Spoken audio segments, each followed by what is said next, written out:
Commander Fourleg's roar, seal the block. Kill the intruder, still echoed as Kalen Rook Vane moved, a blur of scarred plasteel and grim purpose. The blast doors to the detention sector were already groaning shut, heavy and final. He had moments. Not even that. He reached Princess Lyra just as her knees buckled, the last vestiges of defiance warring with 7 days of torment. Princess Lyra, I presume. His voice, a gravelly rasp laced with an unplaceable accent, somehow cut through the haze of her pain. Name's Rook. We're leaving. No fanfare, no grand pronouncements. Just a statement of intent. From his belt, he produced a wicked-looking sliver of tech, definitely not standard issue, that hummed with an unstable energy. He pressed it against the glowing energy cuffs binding her wrists. With an ominous crackle and a shower of angry blue sparks, the restraints died. Lyra pitched forward, a marionette with cut strings. Rook caught her, his armored arm surprisingly gentle, yet firm. For a heartbeat, she registered the scent of ozone, engine oil, and something indefinably human before the corridor beyond erupted in a storm of KRYLL plasma fire. KRYLL enforcers, their insectoid faces contorted in fury, swarmed the passage. How had one man breached this deep? It didn't matter. They were here now. Hold tight, Your Highness. Rook's plasma rifle spat back, each shot a precise, brutal punctuation mark. He half-dragged, half-carried her, his body a shield against the searing bolts. The air filled with the shriek of ricochets and the guttural war cries of the KRYLL. Who sent you? Lyra gasped, her voice raw. Rook grunted, firing a 3-shot burst that sent a KRYLL enforcer sprawling, its carapace cracked. Nobody. Call it a hobby. A very poorly paying one, mostly. Their escape was a chaotic ballet of violence. Not the elegant, practiced maneuvers of Eldorian royal guards, but something raw, unpredictable. Desperate. Rook fought with a brutal efficiency that was both terrifying and, Lyra had to admit, utterly awe-inspiring. He wasn't just shooting, he was using the station against its masters. A well-aimed shot to an overhead power conduit sent a cascade of sparks down, momentarily blinding their pursuers. Another blast ruptured a coolant pipe, and a cloud of frigid, obscuring mist billowed out, giving them precious seconds. It was like watching a cornered void wolf, all instinct and lethal improvisation. Was this how humans fought? So, recklessly. Lyra, though her limbs screamed with every movement, found a spark of her old self igniting. This human, this Kalen Rook Vane, was her only chance. Her royal briefings, the endless schematics of KRYLL warships she'd been forced to study, they suddenly had a terrifyingly practical application. The tertiary junctions, they're usually less guarded, she managed, voice hoarse, pointing down a narrow, unlit service corridor. Should lead to a maintenance shaft. Sector Gamma 7. Rook didn't question her. He just nodded, a flicker of something, respect. Surprise. In his eyes. Gamma 7 it is. Hope your intel's good, Princess. He glanced at a chrono on his wrist. Because my ship, the Stardust Drifter, isn't going to wait forever. And neither is this station's reactor. Lyra stared. Reactor? Yeah. He offered a grimace that might have been a smile. Rigged the primary core to go nova. This whole rock is going to be a very pretty, very brief new star in, call it 15 minutes. He adjusted his grip, ready to lift her fully if needed. So, if you can't walk, I'm carrying you. Simple as that. 15 minutes. The words hung in the recycled air, heavier than any KRYLL threat. An entire battle station, a symbol of KRYLL might, about to be erased. By one man. The audacity of it was staggering. Just then, as if on cue, a new sound joined the cacophony, a deep, resonant thrumming that vibrated through the deck plates, followed by the rising wail of the station's reactor overload alarms. Red emergency lights began to pulse, painting the corridors in bloody strokes. The KRYLL war cries outside their immediate vicinity took on a new, frantic edge. Panic was a universal language, it seemed. They reached what Lyra hoped was the access hatch to the Gamma-7 maintenance shaft. It was small, unassuming, tucked away behind a bank of damaged conduits. But as Rook moved to wrench it open, a fresh KRYLL patrol, 4 of them, heavily armed and moving with chilling precision, rounded the far end of the corridor. They were pinned down. No way out but through them, or into the shaft. Rook didn't hesitate. He shoved Lyra hard towards the hatch. Get in. I'll hold them. Plasma bolts sizzled past his head, scorching the bulkhead where Lyra had been a second before. She looked back, Rook, one man against 4 fresh KRYLL enforcers, the red lights flashing across his battered armor, the reactor overload alarm screaming its terrifying countdown. The odds weren't just bad, they were impossible. Suicidal. He met her gaze, and his expression was utterly unyielding. That's not a request, Princess. His rifle barked again, a defiant roar against the dying station. Lyra tumbled into the oppressive darkness of the maintenance shaft, the clang of the sealed hatch behind her almost lost in the cacophony of Kalen Rook's defiant plasma fire. Then he was there beside her, diving through the opening just as molten metal from KRYLL disruptor blast splattered against the reinforced plate. Next stop, he panted, his breath fogging in the suddenly cooler air of the shaft, the scenic route. He offered a wry twist of his lips that might, in another life, have been a reassuring smile. The KRYLL flagship shipyard, a sprawling monument to galactic conquest, a testament to their iron grip on a dozen subjugated star systems, was about to become a very expensive, very brief firework display. All thanks to one incredibly reckless, and frankly, rather unhinged human. Or so Lyra thought, as they navigated the cramped, labyrinthine service tunnels. The air was thick with the smell of ozone and superheated metal, the distant screams of alarms and the deeper, bone-jarring thrum of the station's failing heart their constant companions. It was a hellish symphony, and Rook seemed to be its conductor. After what felt like an eternity of clambering over pipes and squeezing through impossibly narrow gaps, Lyra felt her exhausted limbs begin to protest more vehemently. She stumbled, her hands scraping against a rough bulkhead. Rook, ever alert, paused. You good, Princess? She straightened, pushing a stray lock of her now dimmed lumina hair from her eyes. A flicker of her royal pride, or perhaps just stubbornness, surfaced. My father taught all his children warrior arts, human. I can keep up. And she could. Just.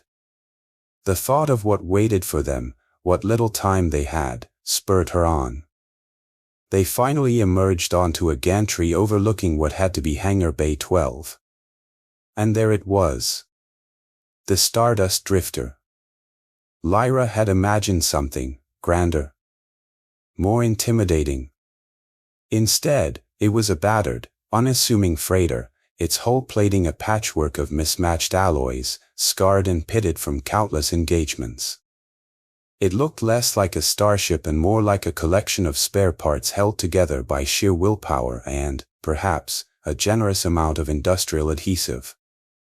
But then she noticed the lines. Beneath the wear and tear, there was a predatory grace to its design, and the oversized engine nacelles hinted at a surprising turn of speed. Not bad at all. Unfortunately, it was also surrounded. A full squad of KRYLL shock troops, their carapace armor gleaming under the harsh hangar lights, had formed a tight perimeter. 2 of them lugged heavy repeating blasters. Rook let out a low whistle. 8 guards, 2 heavies. Could be worse, I suppose. He unslung a compact, powerful-looking blaster from his thigh rig and offered it to her, but first. Know how to use one of these, princess? Lyra took the weapon. It felt solid, comforting in her grip. She checked the charge, her movements practiced, efficient. Expert marksman at 14, human. My weapons master said I had a disturbing aptitude for it. Rook actually chuckled, a dry, rasping sound. Remind me never to get on your bad side. He peered around the gantry support. All right, here's the plan. On my mark, I create a diversion, a noisy one. You take out the 2 flankers on the left, then make a break for the drifter's ramp. It'll be open. Got it? And you? Right behind you. Hopefully. The station's automated voice, cold and impersonal, suddenly blared over the hangar intercom, warning. Reactor containment failure imminent. T-9 minutes. All personnel evacuate immediately. 9 minutes. The words hum like a death sentence. No time like the present, Rook muttered, and then he moved. He didn't just step out, he exploded into motion, rolling into the open, his plasma rifle spitting controlled bursts of incandescent energy. 2 KRYLL troopers went down before they even registered his presence. Lyra didn't wait. Adrenaline surged, washing away the last vestiges of her exhaustion. She sighted down the barrel of the blaster, her movement surprisingly fluid despite her injuries. 2 precise shots, and the left flank guards crumpled. The remaining KRYLL, caught between Rook's frontal assault and her covering fire, broke formation, seeking cover amidst the cargo crates. Go, Lyra, go. Rook yelled, advancing under fire, a plasma bolt ricocheting harmlessly off his shoulder pauldron. She sprinted for the Stardust Drifter, the ramp already hissing open as she approached. Just as she reached it, Commander Forlag, his KRYLL armor scorched and dented from their earlier encounter in the detention block, stormed onto the hangar deck from a side entrance, his personal disruptor firing wildly. You won't escape me, Concord filth, he shrieked, his voice distorted by rage and his helmet's vocoder. Rook spun, shoving Lyra bodily up the ramp while returning fire. One of Forlag's shots caught him high on the shoulder, the impact staggering him, but his armor held. He grunted, scrambled the last few steps onto the ramp, and slapped the activation rune. The Stardust Drifter's engines roared to life with a guttural cough that quickly smoothed into a powerful, whining thrum. Lyra was already strapped into the co-pilot's seat, her fingers flying over the unfamiliar controls with an instinct born of desperation. Hang on. Rook bellowed as he threw himself into the pilot's chair, his hands a blur over the console. The ship bucked, then surged forward, blasting out of Hangar Bay 12 just as massive reinforced doors began to slide shut. 2 KRYLL missiles streaked after them, but Rook jinked the drifter violently, and they detonated harmlessly against the closing doors. And then they were clear. Behind them, through the main viewport, the entire KRYLL station, a city in space, flashed an impossible white. The light was blinding, even through the polarized transparasteel. A moment later, the shockwave hit, a brutal, physical blow that tossed the little freighter like a leaf in a hurricane. Lyra stared, speechless, as the expanding cloud of incandescent gas and shattered metal that had been the KRYLL hegemony's primary shipyard began to recede. 30,000 souls. KRYLL, yes, but 30,000. Rook's voice was flat, devoid of triumph, heavy with something else. Something old and cold. The same troops that glassed Seti Prime. Don't mourn them, princess. They earned this. Before she could respond, proximity alarms shrieked. 3 sleek, arrowhead-shaped KRYLL interceptors, launched from a secondary, undamaged section of the dying station, were screaming in on their tail, engines burning hot. Can this ship outrun them? Lyra asked, her voice barely a whisper, as she watched the tactical display. Rook actually grinned then, a flash of teeth, predatory and unsettling. Not in a straight line, no. He slammed the throttle to maximum, sending the Stardust Drifter hurtling towards a dense, chaotic asteroid field that glittered like shattered diamonds against the void. But they don't know these rocks like I do. Let them waste their missiles. He cut the main engines abruptly, letting their momentum carry them into the tumbling maze of stone and ice, then fired maneuvering thrusters in a complex, dizzying sequence. The Stardust Drifter spun on its axis, now facing their pursuers even as it slid backward into the asteroid field. One interceptor, caught off guard by the sudden, impossible maneuver, overshot and veered wildly, clipping a massive chunk of rock and exploding in a silent, brilliant flash. Rook didn't even spare it a glance. His eyes, however, flicked for a microsecond to an unusual, heavily shielded console set low on his dashboard, its surface dark and featureless. His hand hovered near it, then pulled back as he focused on the 2 remaining KRYLL fighters. The Stardust Drifter, battered but miraculously intact, limped out of the asteroid field, the ghosts of KRYLL interceptors of fading memory in their wake. Kalen Rook Vane, his knuckles white on the flight yoke, let out a breath he hadn't realized he was holding. He plotted a new course, the NAV computer beeping softly. Princess Lyra, tending to a superficial plasma burn on his arm, a token from their explosive departure, watched the star-dusted void slide past. The silence in the cockpit was thick, heavy with unspoken questions and the chilling immensity of what they'd just done. That strange, shielded console on Rook's dashboard remained dark, untouched, a silent question mark in the cramped space. We need supplies, Rook finally said, his voice still rough from shouting over engine roar and explosions. Intel. And a place to lie low before the entire KRYLL hegemony comes hunting for our heads. Which they will. He glanced at her, a cynical twist to his lips. Ever heard of a charming little hellhole called Xylo's Station? Lyra merely raised a perfectly sculpted eyebrow, the gesture surprisingly regal even in her torn, soot-stained attire. Can't be worse than a KRYLL interrogation cell. Don't bet on it, princess. Xylo's Station glittered like a rotten tooth in the black maw of deep space, a haphazard collection of rusted platforms, repurposed freighter hulls, and blinking, unreliable lights. It was a notorious free-for-all, a haven for smugglers, pirates, information brokers, and anyone else who preferred to operate beyond the long arm of interstellar law. Right now, it was their only hope. Or, at least, Rook's only hope for them.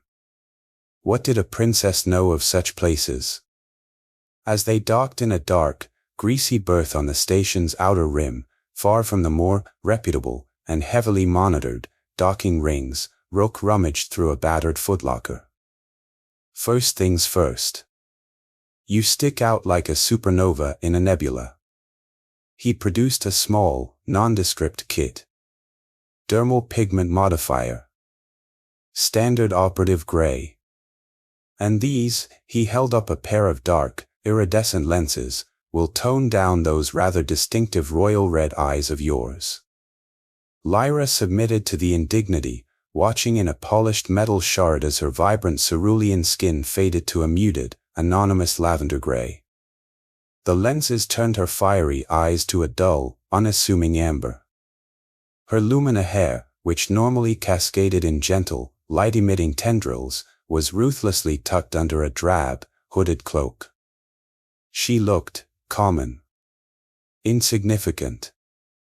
It was a strangely liberating, yet deeply unsettling, transformation. Was this what it felt like to be invisible? Rook himself donned a patched-up synth-leather jacket over his scarred armor, pulling a battered cap low over his eyes. Good enough for Xylos. They stepped out into the station's main concourse, and Lyra recoiled. It wasn't a place, it was an assault on the senses. A cacophony of 100 alien languages, the sizzle of strange food cooking on open braziers, the reek of unidentifiable chemicals, unwashed bodies, and something vaguely metallic that reminded her of the KRYLL detention cell. Beings of every imaginable shape and size thronged the poorly lit corridors, insectoids haggling with reptilians, hulking, furred creatures arguing with diminutive, glowing beings. A wretched hive of scum and villainy, indeed. Could they really find help here? "Stay close," Rook murmured, his hand instinctively going to the blaster concealed under his jacket. "We're heading for an info broker. Name's Silas. If anyone knows how hot things are, or how to disappear, it's him. Usually. But the KRYLL, it seemed, were already here. Or their influence, at least. Garish KRYLL propaganda posters, depicting a monstrous caricature of Rook as a galactic terrorist and a regal, if somewhat stern, official portrait of Lyra labeled traitorous royal accomplice, were plastered on several bulkheads. A hefty bounty in KRYLL credits was offered for their capture. Alive, preferably. Dead, acceptable. So much for anonymity. Lyra felt a cold knot tighten in her stomach. As they navigated a particularly crowded section of the market, a bizarre bazaar of stolen tech, dubious alien delicacies, and weapons that looked like they'd been cobbled together in a junkyard, Lyra felt a strange prickling sensation on the back of her neck. A fleeting shimmer in the air, almost invisible amidst the swirling smoke from a nearby food stall. She dismissed it. Nerves. But she couldn't shake the feeling they were being watched. And not just by the usual station lowlifes. Then they saw them. Small, spherical KRYLL facial recognition drones, far more sophisticated than standard patrol units, floated serenely through the crowds, their optical sensors glowing with malevolent red pinpricks. These weren't the clumsy enforcers from the battle station, these were something new, something more insidious. More efficient. Rook swore under his breath, pulling her abruptly into a narrow, refuse-strewn alley. Scrap. They're moving faster than I thought. Way faster. Those aren't local security tech. He checked his chrono, his expression grim. Silas's main office is out. Too public, too exposed. He might already have KRYLL breathing down his neck, or worse, be looking to cash in that bounty himself. He spotted a grimy, public data terminal flickering erratically at the end of the alley, half hidden behind a stack of leaking nutrient paste containers. Let's see what the official story is. He slid a generic credit chip into the slot, and the screen grudgingly came to life, scrolling through local news feeds, shipping manifests, and wanted posters. Then, a glaring headline, stamped with the official KRYLL hegemony sigil, "Terrorist attack destroys valuable krill research station. 30,000 scientists and civilian personnel lost. Concord extremists claim responsibility. Research station. Lyra's voice was a furious whisper. Her hands clenched into fists. It was a shipyard. They were building war machines to enslave more worlds. The blatant lie, the callous twisting of their desperate act of survival into an unprovoked atrocity, it was sickening. Rook scrolled further. And that's not all. Another alert flashed. Krill hegemony declares martial law in Draco, Vega, and Cygnus sectors, citing increased terrorist threats. All civil liberties temporarily suspended for galactic security. Using their actions as an excuse to tighten their grip, to crush any dissent. The weight of it, the potential suffering of millions across those sectors, because of what they'd done. Lyra felt it like a physical blow. Could this get any worse? Rook pulled his chip, his face a mask of grim resolve. Silas is definitely out. Too much heat. He looked at Lyra, a dangerous light in his eyes. But I know someone else. Someone, unconventional. Someone who hates the KRYLL hegemony a whole lot more than he loves credits. And on Xylo's station, that's saying something. He gestured deeper into the station's shadowed underbelly, towards levels where the lights flickered even more erratically and the air grew thick with desperation. Come on, princess. Let's go see a ghost. Kaelin Rook Vane led Princess Lyra deeper than she thought Xylo's station could possibly go, down through grimy, forgotten levels where the station's artificial gravity plating buckled and groaned underfoot, and the only illumination came from leaking power conduits and the bioluminescent fungi clinging to rusted bulkheads. Finally, after a descent that felt like a journey into the station's metallic intestines, they reached a nondescript, heavily reinforced door.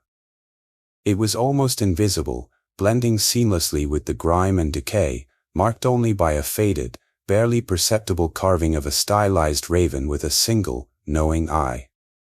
Rook, after a cautious glance down the dark, echoing corridor, knocked a complex, syncopated rhythm against the cold metal. 1 2 3 4 5 2. Silence. Then, a faint click from within, and a synthesized voice, devoid of inflection, buzzed through a hidden speaker. Identify, and state your business, Shadow Walker. Rook smirked, a flash of his old, reckless self. Silas, you old pirate. It's Rook. Brought a friend this time. We need to talk. About burning down an empire. Interested? Another click, a hiss of depressurization, and the door slid open with surprising silence, revealing not some dingy den of secrets, but a brightly lit, surprisingly spacious chamber. It was a nerve center, a spider's web of shimmering holographic displays, humming server racks, and data streams flickering across every available surface. And in the center of it all, seated before a massive command console, was a grizzled man with a mane of silver-streaked dark hair and eyes that weren't eyes at all, but intricate cybernetic implants that glowed with the cold, unwavering fire of a dying star. The man, Silas, turned his head, the cybernetic eyes whirring almost silently as they focused. Kaelin Rook Vane. Still causing trouble across the galaxy, I see. His voice was a low rumble, surprisingly warm despite his intimidating appearance. His gaze shifted to Lyra, the artificial optics dissecting her disguise in an instant. And this must be the famous, or should I say infamous, Princess Lyra of Eldoria. Interesting dermal camouflage, Your Highness, but my systems see through such trivialities. Welcome to the Raven's Nest. Lyra tensed, but Rook placed a reassuring hand on her arm. Easy, Princess. Silas is an old friend. Former Galactic Concord Intelligence, before the fall. Now he runs the most sophisticated independent information network in 3 sectors. If it happens, he knows. And I've been watching the fireworks you two have been setting off, Silas said, a ghost of a smile playing on his lips. He gestured to one of his largest screens, where grainy footage of the KRYLL shipyard's cataclysmic destruction played on a silent loop. Quite the statement, Rook. Bold. Even for you. It wasn't political, Silas, Rook insisted, his voice tight. I went in for the princess. The rest was tactical necessity. Perhaps. Silas's glowing eyes turned back to Lyra. But you, your highness, have always been political. The last royal of the last free Concord world. The symbol. Lyra stepped forward, her lavender-gray disguise suddenly feeling like a child's costume. Then you understand what's at stake. The KRYLL hegemony won't stop until they control everything. Until every spark of freedom is extinguished. I understand better than most, princess. Silas tapped one of his cybernetic eyes. These? A parting gift from the KRYLL when I refused to turn my intelligence network into their propaganda machine. They have a way of encouraging cooperation. He stood, moving to a vast, holographic galactic map that dominated one wall. Various sectors pulsed with color, KRYLL red, a few fading Concord blues, and vast swathes of contested or unclaimed gray. The KRYLL are using your terrorist attack, as they're calling it, as justification for a major military push. They've mobilized 3 full battle groups. Their target? He zoomed in on a single blue point. Eldoria. Your world has 2 weeks, your highness. Maybe less. Lyra felt the blood drain from her face. 2 weeks. Her father's defenses, brave as they were, wouldn't hold against that kind of concentrated firepower. Not without the Concord fleet. The fleet, she whispered, is it? Not entirely gone, Silas interjected, his cybernetic eyes already highlighting scattered points of light across the map. Just broken, hiding, demoralized.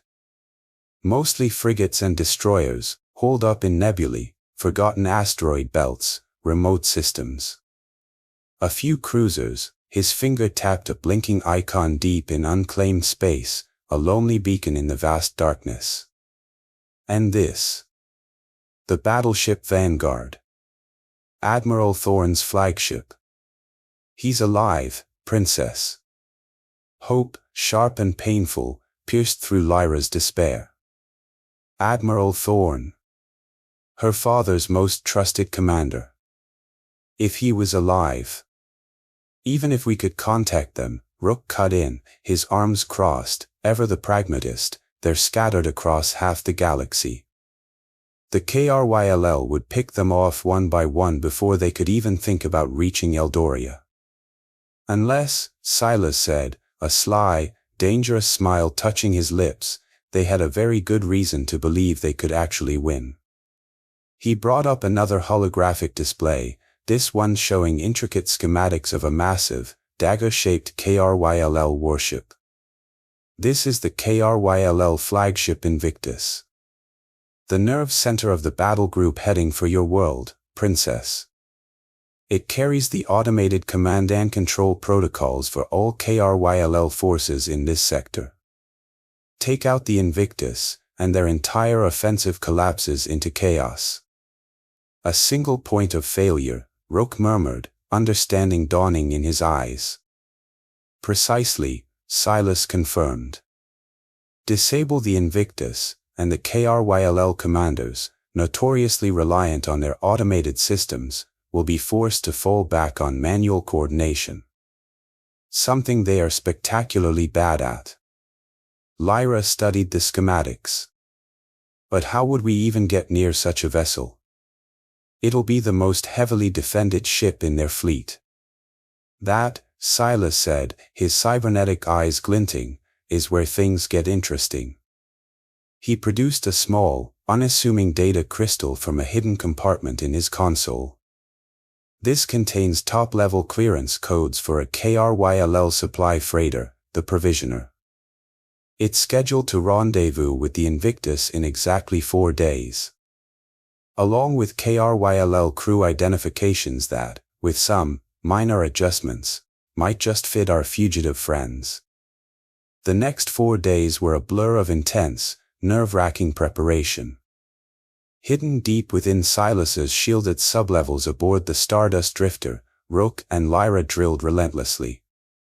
They memorized KRYLL military protocols, studied the complex layouts of the Invictus, and rehearsed their cover identities, Lieutenant Commander Kalen Vane and Specialist Lyra Nova, KRYLL logistics inspectors on a surprise audit. The close quarters, the shared danger, the sheer impossibility of their mission, it forged an unspoken bond between them. Lyra found herself watching Rook during their rare moments of downtime. He'd often fall quiet, staring out the drifter's viewport into the void, his expression unreadable, the weight of unspoken failures, of past losses, etched onto his features. He was a man haunted by ghosts she couldn't see. What had made him the man he was today?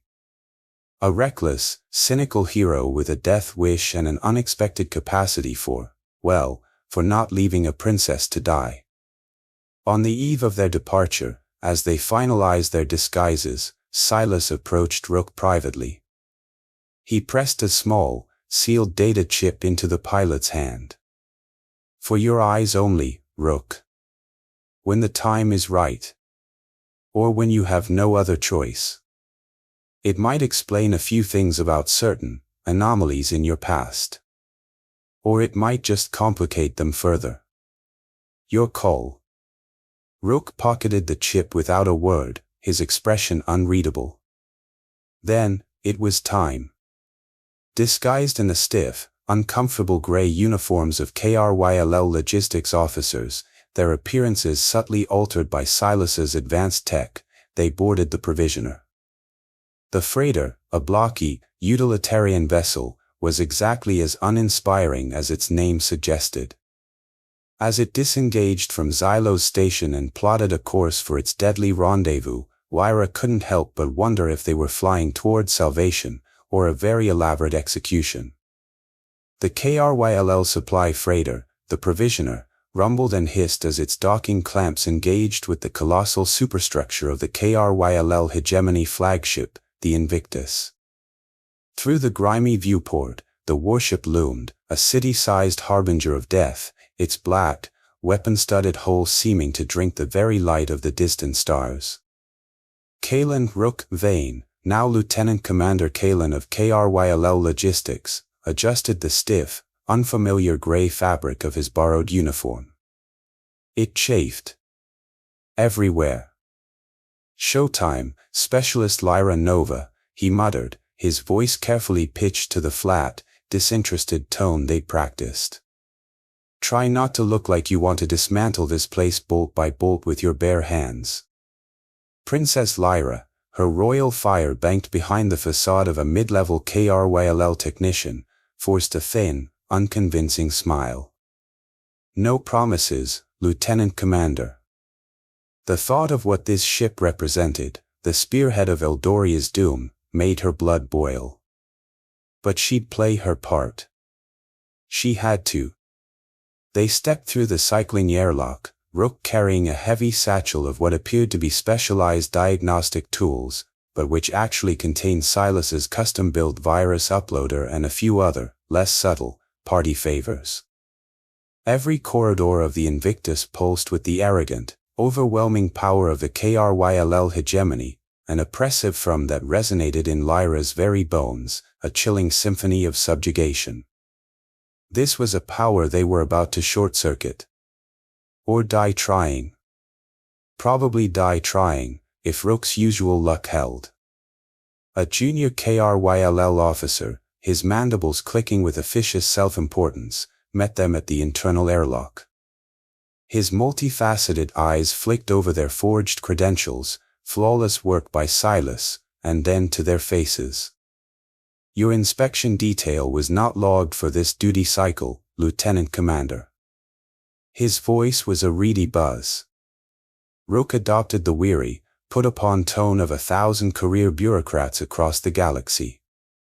Schedules change, Sub-Lieutenant. Especially with the upcoming glorious expansion towards the Eldoria system. Central Command wants all critical systems operating at peak optimal performance. Preemptive diagnostics. You understand.